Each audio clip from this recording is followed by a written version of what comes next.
chase you down and follow you until you love me. Papa, paparazzi, I'm your biggest fan, your superstar, you know that I'll be.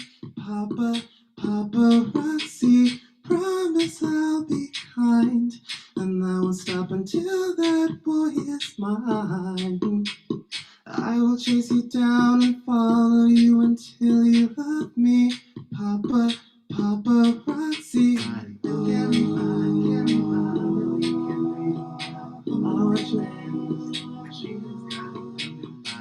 I want your loving, I want your revenge. You and me could ride a bed romance. I want your loving, I want your revenge. You and me could ride a bed romance. I want your loving, I want your revenge. You and me could ride a bed romance. I'm on the edge of glory, and I'm hanging on a moment of truth. I'm on the edge of glory, and I'm hanging on a moment with you. Promise I'll be kind, and I won't stop until that boy is mine. 'Cause you're giving me a million reasons to love me. Papa, paparazzi. I want your loving, I want your revenge. You and me could ride a bed romance. I want your loving, I want we could ride a bed romance. I want your loving, I want your revenge. You and me could ride a bed romance. I want your loving, I want your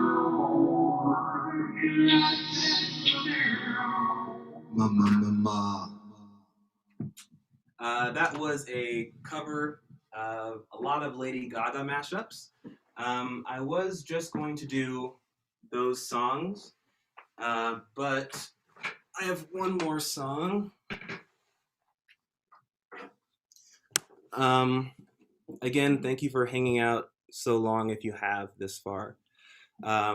Guitar is not my first instrument, and I emphasize that, so be patient with me. I wasn't planning on playing guitar, but I wrote this song about 2 months ago, and I thought it very fitting to play it because I kind of wrote it about 2020. And if you remember, well, we all remember, but in March, when the world first shut down, before COVID became partisan, before so much more happened, there was that like 3-week period or so where the news broke, we were all at home, and we just sat and watched the news, and no one had any answers, and it was by far the most humbling experience I've experienced as far as I can remember. And we saw reports coming out of Italy, which was the first, maybe aside from China, but we heard the death tolls coming from Italy. We saw the trucks of dead bodies. We heard the stories of people dying in their houses, and there being so much going on that they couldn't even come and get dead bodies. But through all of that, there were YouTube videos and TikToks and BuzzFeed videos of these Italians on their balconies, and they were singing, and they were giving each other music, effectively saying, the world might be shut down, but there's still music. And they had like stringed instruments, they played boom boxes, they sang. There may have been a trumpet, I don't remember, but it was really beautiful. So I wrote this song. They inspired this song, and I call them quarantine crooners. This song isn't all about that. It's kind of about how I've seen 2020. And this song is a new one. Again, guitar is not my first instrument, so I'm just playing this because I think it's fitting. So please be patient with my attempt at changing chords. And if it's out of key, pretend it's not. Thank you. I guess that sounds fine.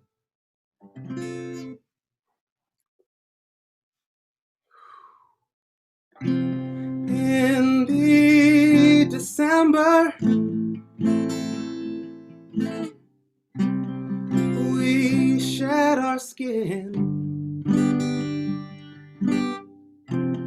Balconies filled with hopeful quarantine crooners.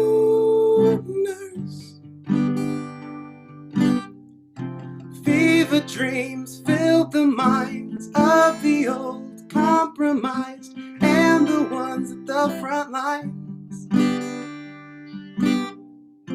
Battleships picked a side, politics compromised, racial conversations divide so.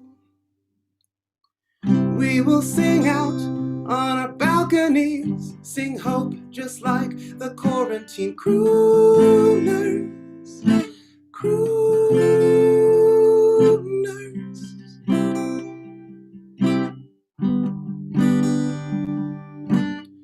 We will sing through the duality, the neutrality, the fatalities.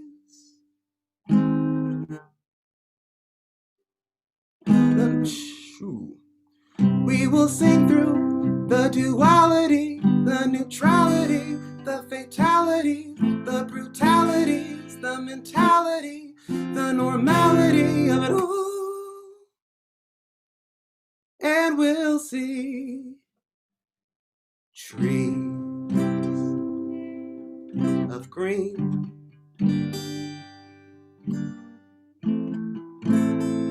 red roses too.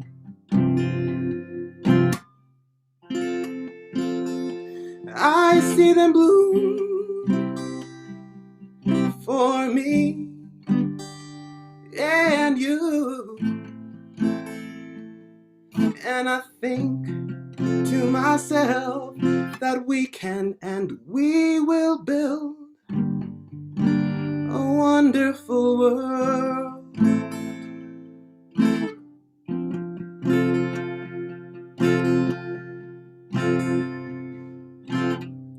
We will sing out on our balconies, sing hope just like the quarantine crooners. Crooners.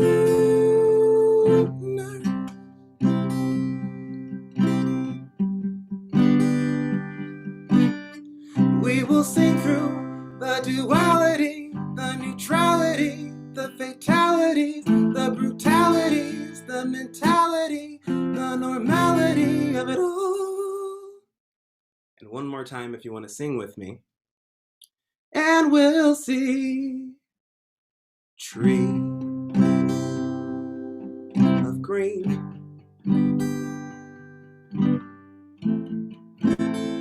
red roses too.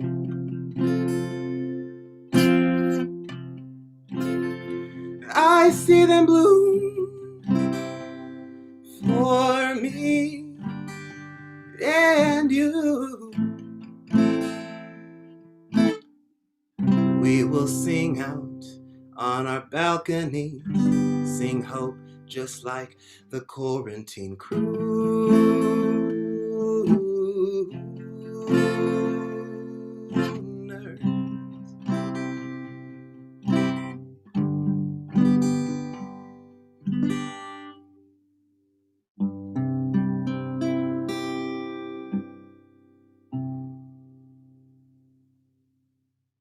Thank you again for listening, for watching. Thank you, Connor. That's all I got. Yeah. Thanks, man. Wow, that was so beautiful. Thank you. What an amazing song to end this whole festival on a note of, like, I don't know, just like unity and love, and sort of bringing that music to kind of pierce through. I mean, I love that hook so much. We will sing through the duality, I want to get it. It's or do you want to guess it? No, you can say it, so don't waste time. I haven't memorized it yet, but it's it's we'll sing through the duality, the neutrality, the fatalities, the brutalities, the mentality, and the normality of it all. Hmm. Man, what a line. Thank you. Yeah. And a Those are rhyme. like the several horsemen of this time. Yeah, I don't know about that, but You know what I mean? yeah. Like those are all of the things that plague us, and I think you're such an embodiment of the opposing force of this, like this love and this hope and this compassion, and music as just a way to combat all of that. I don't know. I'm very moved by that line. I'm glad. Yeah. I think it's our duty, you know, um, I guess as artists to just not even like whatever viewpoint the artist has, it could be an opposite one from this song, but I think it's our duty to like express ourselves, even if it's in private. But especially when there's a lot of stimuli, Yeah. like 2020's kind of been. So Yeah. So, speaking of stimuli, I was thinking of this joke of like when I'm alone in my room and there's multiple voices, it's usually pretty chaotic and scary. But when you're alone in a room with multiple voices of yourself, it's this beautiful harmony. You know? only when I'm singing, but thank you. It's very different. Yeah. But can you speak to like writing that new song, and like how is your writing process different than what it used to be? Well, I haven't really written anything new in like as far as a full song in maybe almost a year or so. So I've been recording Huh? an album that I want to release in the next year or two. It's kind of TBD right now, but the dry run recording is mostly finished with that. So I had no plans to write any new songs. It wasn't on my list, but um, ironically, I was off of work on a Thursday because I was waiting for a COVID test result to come back. Um, I think most people at this point can kind of relate to being at work or at school or whatever and getting a call from your friend and being like, hey, just so you know, I was exposed. And you're like, okay. So you have to like, go get the test, take off work or whatever. Um, so I was off of work that day and I got really bored. And usually I don't mind boredom, but I got really bored. And I was messaging a friend and he was like, you should just write a song. And I was like, I really should write a song. Why not? And my guitar was in my room, and I just I just wrote it, and I thought of those Italian quarantine crooners. Hmm. When you're working on the new album, what are some like things that you're trying out or exploring, or what kind of what are like things that you're playing with the new album that's different than the previous work that we've already heard? I think a lot of my previous stuff was a little lighter, if that's a good word, which isn't always a bad thing, but um, these 12, maybe 13, I really want to say 12, um, but this group of songs is more um, experimenting with and using a more full projection of my voice and not being as timid. So that, and then instead of just writing songs just because it sounds good in my head, um, I'm listening to recommendations from friends of mine like Frank Ocean, Radiohead. Like, call me ignorant, but like they're like a vintage Coldplay, which may be blasphemy to people who love Radiohead, but I'm discovering it now. So I'm trying to listen to more people, different artists that I like and why I like it, and listen through different albums now. Like at work, I just put on a playlist, and I've been listening through the entire discography of different artists. Like I went through Coldplay, Beyonce, Fall Out Boy, and Fall Out Boy. It's already been one of my favorite bands, but like the musicianship with each band, Fall Out Boy in particular, they have like so many albums, and each song is uniquely different. And I found that a lot of the artists with repeating albums had similar sounds, which may have been the intention, but like Fall Out Boy, Black Eyed Peas, there were some artists that really just innovated uniquely, and I want to listen to those a lot. And then I got this book on the recording secrets behind 50 great albums. Oh, So I'm trying to adopt more of a wholesome, like, what would make this a good piece of art, as opposed to this song sounds good, I like this song, these chords sound good. Like, what between the chords, the lyrics, the actual storylines, the rise and the fall, um, the panning of the voices. I'm going to make this a piece of art that's cohesive. So that's what I've been working for it. Yeah. Loey asks if Fall Out Boy is better than Gavin DeGraw. Ooh, she's what a mean question. Gavin DeGraw is one of my favorite artists. Um, that's so rude. I'm gonna I'm gonna have to say Fall Out Boy. Whoa, wait, why? Why? What? How did you choose that? Because Gavin DeGraw has always been like one of, if not at different times, my favorite singer, because his vocal runs and his vocal power is just so good. Hmm.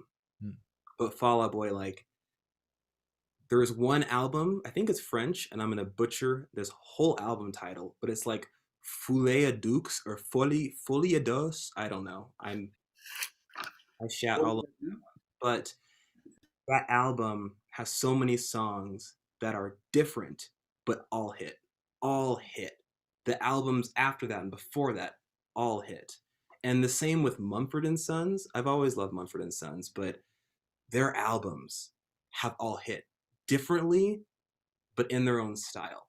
You know, so yeah, I appreciate that when artists just keep producing their own sound, but it's still different. Like, it baffles me. It's so, I just respect it. So Yeah, as your sound evolves, like, and you start to kind of adopt sort of that creativity behind having new ideas and new sounds. Do you know what like the essence of Dovi J is that you're taking in? Like, if Fall Out Boy is still a Fall Out Boy, even though they do so many different things, what is like the Dovi J essence as you progress and try new things and new challenges and new ideas? that's a great question. That's a Connor question. um, you know, as I write stuff and as I release stuff, I don't know. I like, objectively, I can hear how I sound, but I don't know. And so as each project passes, like, I released a single in 2017, and then 2 EPs in 2019, and then a single in 2020.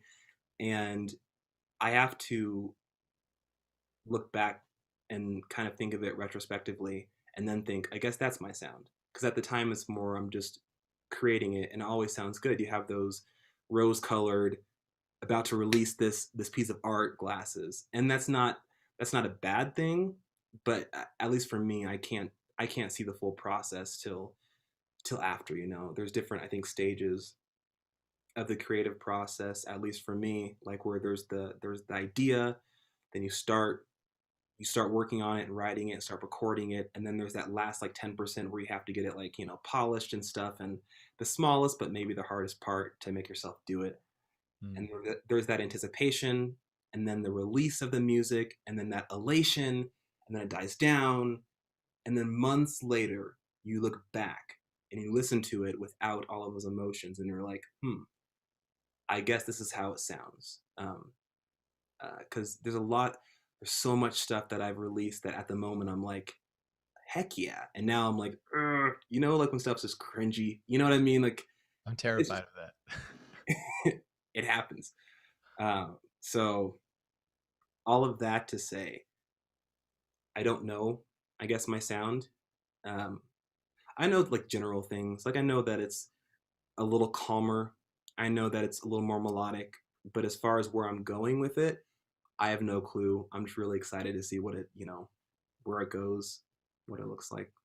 Yeah, maybe even that question, even though it sounds insightful, is sort of like a trick question, because like even maybe Fallout Boy, like what makes each of those albums so exciting is that they're exploring like a new aspect of themselves, and they're not trying to like oh make sure we do Fallout Boy but with jazz. Like they're just going into like whatever the thing is. Yeah. And maybe so like the pure curiosity and passion you have for whatever you're working on right now is like is better than trying to be like, oh, I need to bring this in, you know? Thank you. I like that. Yeah. Especially because like maybe your music isn't going to be soft and gentle or like peaceful, you know? Like I've heard some of the 808s that you're putting on things and they're fire. Like this, it's gonna be a dope upbeat album. Yeah. I remember one of my favorite performances in the past few years was your show in February, right before everything happened, like your last show before you moved to Colorado. And I think it was really exciting to see you as a headliner because I think because a lot of your music is very gentle, people put you up front, and it was fun to like have you be sort of the headliner and the closer for this whole festival for the same reason. Oh, thanks. And but because the room was packed with people that were like rabid Dovi J fans and they were so excited to cheer for you that like whenever there's like at the drop of a hat, like a smallest moment, the crowd was just going wild.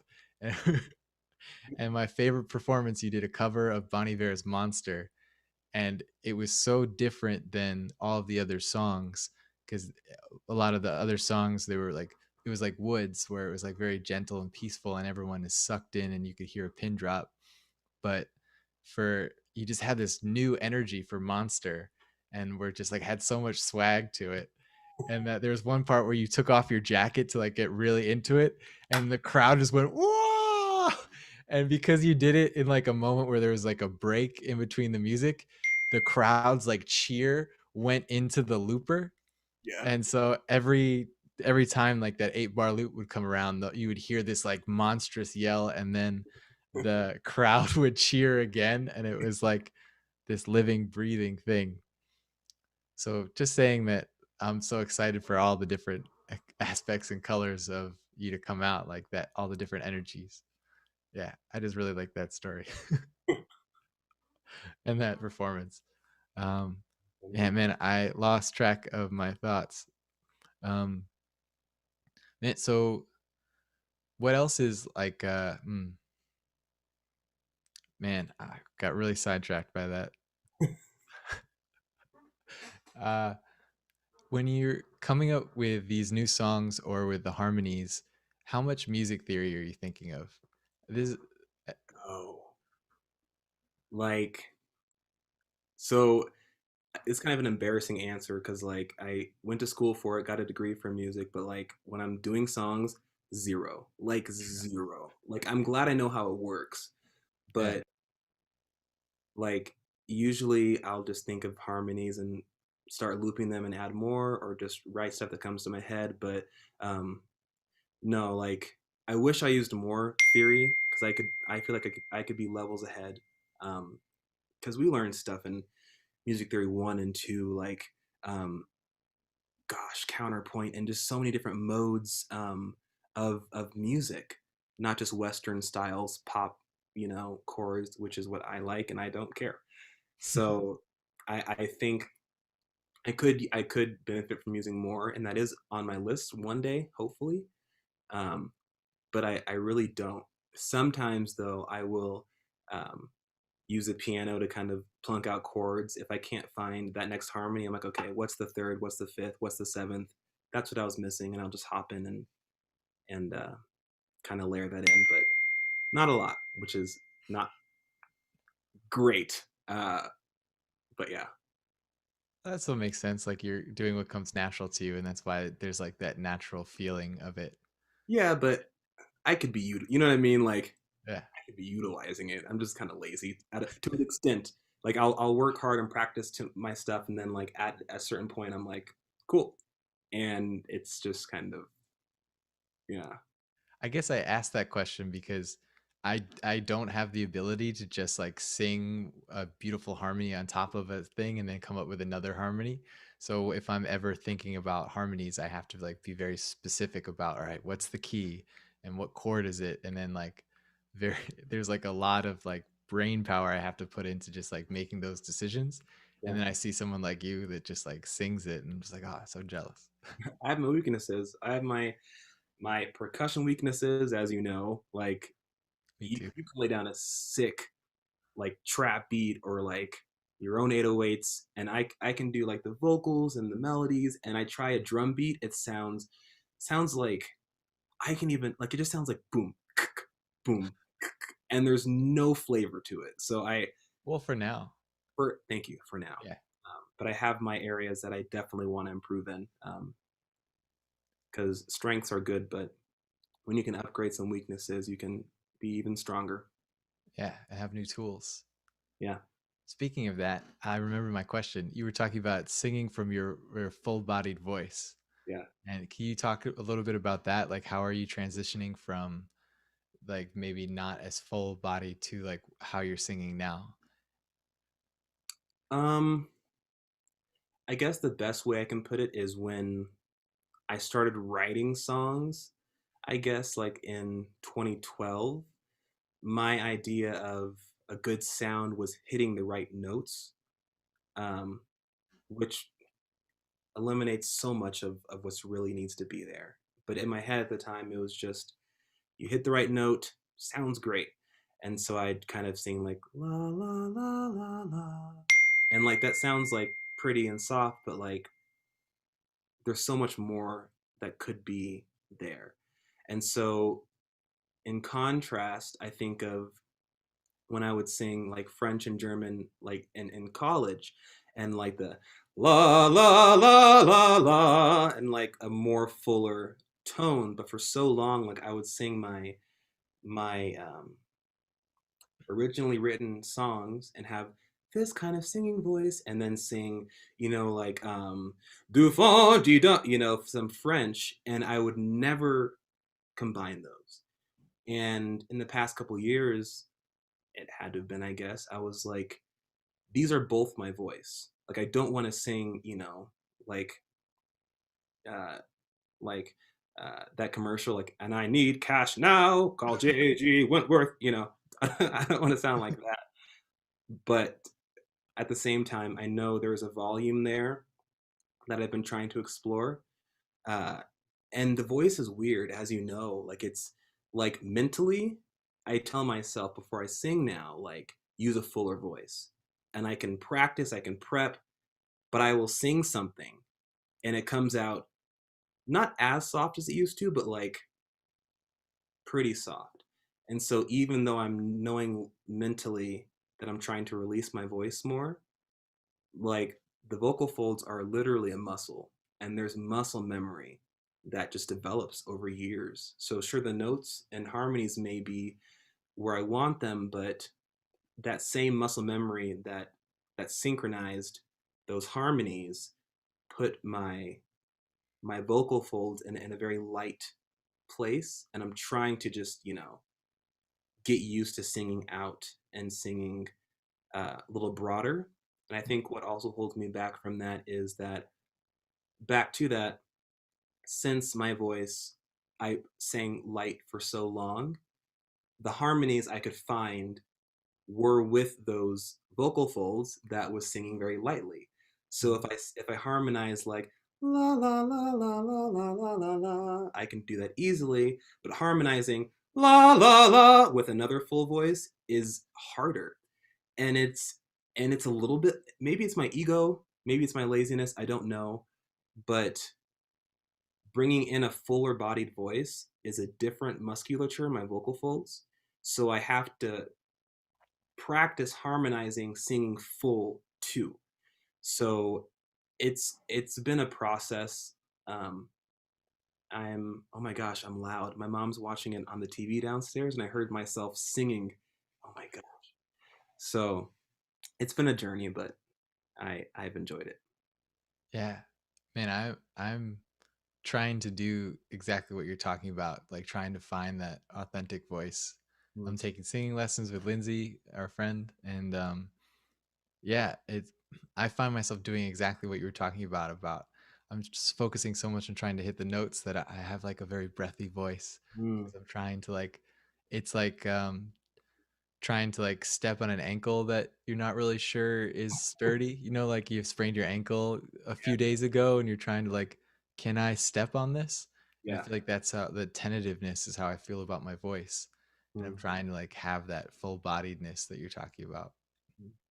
So yeah, it's a tough challenge. So it's pretty late and I could talk to you forever, but I had one more question. I just wanted to say that I think during this very difficult year, having you as a friend has been one of the things that has helped me get through. And so thank you for that. And wow, even just saying that, I'm getting a little emotional. But I wanted to use that as a compliment and then a transition into saying like, what are some of the things that have helped you get through this year? And kind of, I think one of the things that I've been so inspired is by your optimism about things. And you don't have to be optimistic in this answer, but or like give me compliments. But I just meant like just trying to show you some love and say like, what are some things that have helped you through and helped you, yeah, have helped you through. Well, definitely Connor T.L. Sullivan is one of them. I wasn't fishing for that, but thank you. If you're fishing, like, it's true. Like, bro, the conversations, like sometimes you got to have really deep, raw conversations. And I have a couple people who I can have that with, and you're one of them. And it's been helpful, especially in a year where we have to be a little more vulnerable and honest with what's going on, as far as everything across the board. What else this year that has helped me is taking cold showers, which I hate. I hate that. I hate that shit. But I do it because it wakes me up, and that sounds very like, I guess, bland, but I read somewhere the benefits of taking a cold shower. And man, a cold shower snaps me out of nightmares, out of waking up depressed, out of like, it sucks for 30 seconds and your brain is just kind of like, cool, let's get this day started. So like I'll take like a hot shower and then just like crank it and just be like just like hyperventilating. But it gets your brain ready for the day, gets that stress response ready. So that's been helping. Getting enough sleep has been helping.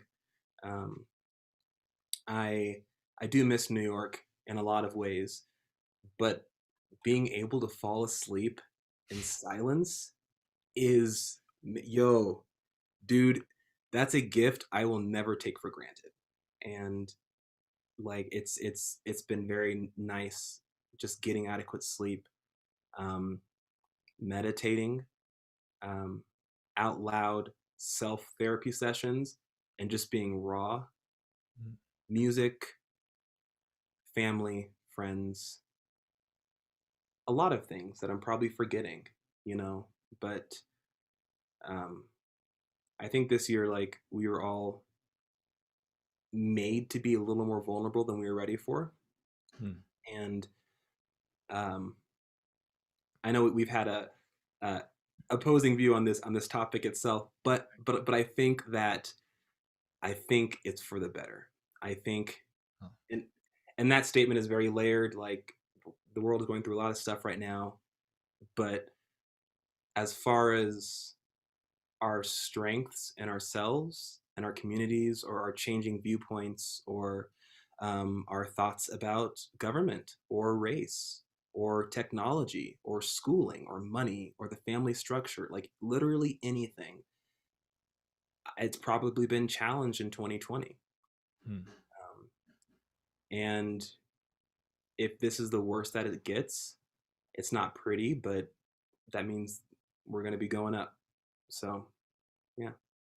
I sure hope so. Yeah. Me too. Me too. I think you're right though. Like everything in 2020 has been challenged, and I think I agree with you that that challenging has maybe pushed us in the right directions in a lot of places. Yeah. Speaking of that, if you would like to donate to the national bailout, you can do so in the description below. Donate. Well, I just want to say thank you again for your beautiful music and your beautiful friendship, your beautiful self. And yeah, thank you so much for closing out the festival with those amazing songs and conversation. Well, thank you for having me. And Yeah. again, the whole festival lineup, like that was 8 days. Like I assume you went to work for Yep. 8 hours a day, got off work, got on your computer until like late at night, and then did a sound check before. Like that's 8 pretty jam-packed days. So thanks for that. And everybody Yeah. has just been great. Just it's been a really cool thing to see. The storytellers, like at live events, as far as I remember, there's always a lot of musicians, maybe comics, maybe poets, but not often do you come across a storyteller. So it was cool hearing people read excerpts from their books or their stories or showing a film screening. Like really cool stuff. Yeah. That was probably one of the more ambitious aspects of it, but one of the most fun and like surprising about it. I For some reason I thought we were only going to spend 10 minutes on each of those people as like little interludes, but I had so much fun that they were all like 30 minutes long. So it was a lot later of a night than I had planned. But yeah, it was really awesome. Anyway, I want to transition now to our closing ceremony for the 8th Crazy Night. And so please stick around. And if anybody else that's still on the call wants to hop in. So the closing ceremony that we've had each day is I read a quote or a passage from someone, and then everybody can respond. The responding thing I only thought of on the second day after I read this really long thing to Akpanoluo, and then I was like, all right, peace out. Like, see you later. So now I'm going to read a quote and everyone can respond to it and share whatever they'd like to share. And the reason I do this is because the Festival of Lights and Sound is a Hanukkah pun. So originally I was going to light a candle each night, but I decided it's sort of like the idea of lighting a candle is you're lighting this light into the dark of the winter nights. But instead, I'm going to read a quote as sort of like a sentiment of light that we can bring in. And on this last night, instead of reading a quote from someone else, I'm going to quote myself and read a poem that I wrote. Everyone is taking notes. So this one is called Show and Tell. If this was back in kindergarten and teacher brought me in front of class, I wouldn't grab my shiny new airplane or my favorite action figure with rippling muscles and bendable knees, even though both can fire missiles. I wouldn't parade around my newest doodle or sing the song I'd practiced in the living room stage that always filled with applause. I've got excellent dance moves, choreographed and perfected, and a worn-out, sad-eyed plush puppy that I sleep with every night. But they wouldn't be beside me in front of that googly-eyed audience. Instead, I'd reach out into the crowd and pull you up front to show off. We'd stand there before the circle, shaking in our shorts and Velcro sneaks, and you would wonder why you were there. You'd think that I should have showed off something shiny or loud or cool with lasers and missiles and foreign words that no one had ever seen before.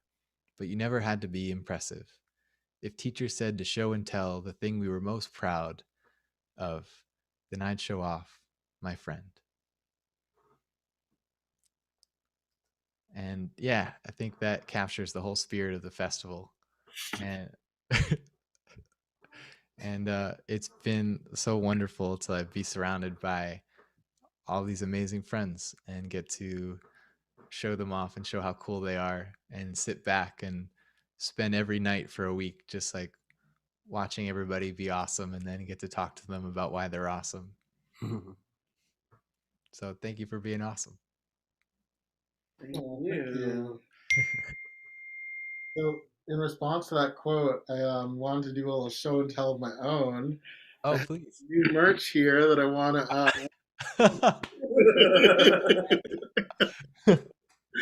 That's what I was working on earlier.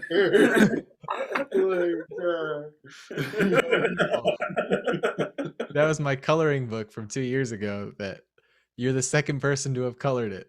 I have mine. I haven't colored it yet, but it's here somewhere. Wait, Connor, that was from 1 year ago. 1 year. It's 2019. Yeah, Well, a year and a half. Yeah, because it was October of 2019, right? no. Oh no, it was May of 2019. May. Oh wait, but the Friend Luck, they appeared at the Friend Luck show too. Oh yeah. But I rolled them out in May of 2019. Oh, I see. Gotcha. Yeah. Yeah. Yeah. Nobody has to respond. I just wanted to give you an option because last time I didn't. Yeah, I've taken in so much amazing conversation. I think I get to a point where I'm just like, That's how I feel too. When I was starting to interview you, my eyes started to like fuzz out, and I was like, I can't look at the screen. But I also don't want to be rude and not have eye contact. right. I was gonna be like, all right, I'll turn my light off and just like sit in darkness and listen. Mm-hmm. What kind of light do you have, Connor? It is A ring light? Wait, no, not kind of. It's not a ring light. It's like it's like a studio type. Oh, okay, nice. yeah, it's like a photography light. They came in a pack of 3. And then I have this big whiteboard full of all the things that I wanted to do this summer, but I didn't do. And it's a good reflective surface. Looming over you. Yeah. Well, anyway, Yeah. if anybody wants to share anything, if not, I think we'll just say some last thank yous and then we'll sign off and end it out. Cool. Cool. All right. Well, thank you to everyone for watching. I have a question for you. Okay, go for it. Yeah. We can do it after. No, do the question before. I was gonna do like my final sign off. Dovi, you studied like voice in school then, right? Like you studied like classical voice of some kind. Yeah. How did you find? Oh, Dovi. Oh, you have a question for Dovi. I got you. Yeah. Like, how did you find like studying classical voice? I mean, I totally empathize with that. Like, classical voice being its own entity, and then like your own voice being this other thing. And like, how do you bring those together? Like, how did you feel like when you had to like learn like arias or like lieder or anything like that? Like, yeah, how did that sit with you? I guess my mindset was younger, literally and figuratively, because like I was a music or a voice major wanting to, be a singer.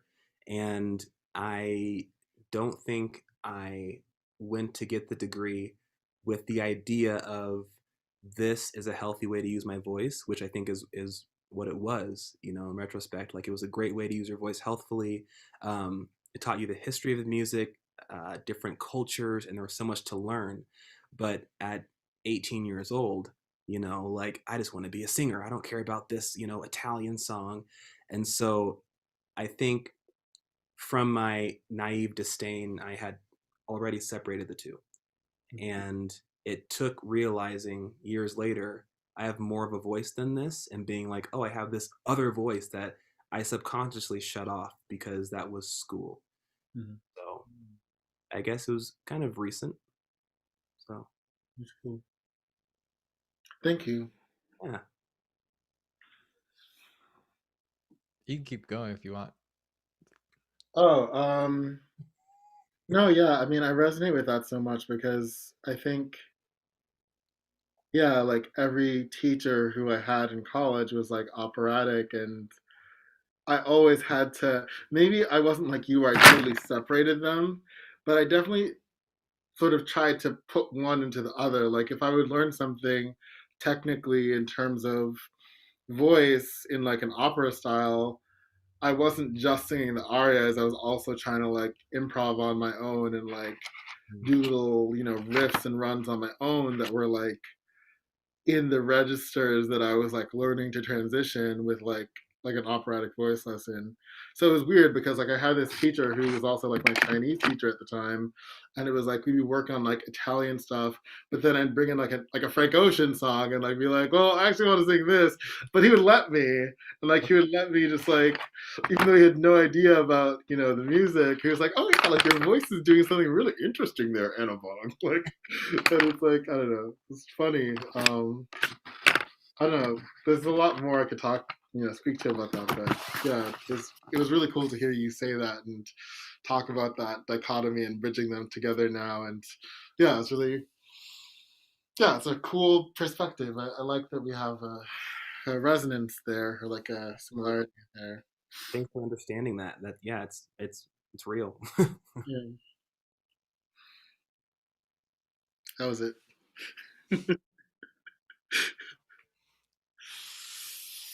All right, well, I'm gonna do my sign off, and then we could hang out afterwards. Cool. How's that sound? Cool. All right. So thank you everyone for joining us for the Festival of Lights 2020 8 Crazy Nights. This has been the 8th crazy night, and obviously the craziest of them all. Thank you for donating, everyone who has donated to the national bailout. Please continue to donate. The fundraiser is still going. I'll keep it going throughout the holidays so we can raise as much money as possible. And you can watch all of the streams from all 8 crazy nights. They'll be on YouTube forever, so you can watch them at any time. And I've also included like the little time code so you can jump to your favorite artist. And yeah, thank you so much for being with us and for spending your time with us and being part of our community. Love you all, and thanks so much. I'll see y'all soon. See you. See you. Thank you. But we're staying on this call, right?